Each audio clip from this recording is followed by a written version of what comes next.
Hello विद्यार्थी मित्रों, कैसे हो आप लोग? सब ठीक हो ना? मजे में? नहीं मेरे यूट्यूब चैनल में आप सभी का स्वागत है।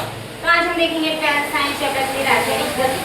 आज शॉर्ट ट्रिक फॉर्मूला नहीं सीखेंगे। ओके, तो देखिए आज हमारे साथ 10 है। ओके, तो ये भी पड़ेगा।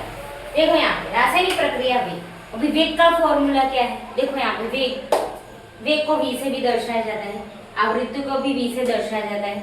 ओके, तो देखिए यहाँ पे v is equal to minus delta R upon delta T. क्या minus delta R upon delta T, इसको माइनस में दर्शाया जाता है। ओके, इसका वेग is equal to plus delta P upon delta T. Okay, इसको देखो सांद्रता डिवाइड बाय समय, सांद्रता डिवाइड बाय समय।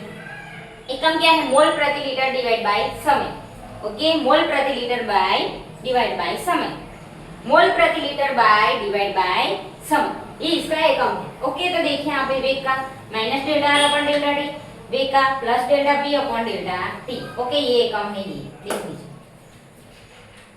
ओके ओके विद्यार्थी मित्रों, जो आपको मेरा वीडियो अच्छा लगा हो तो लाइक शेयर और सब्सक्राइब करिएगा। मिलते हैं नेक्स्ट वीडियो में। Bye bye.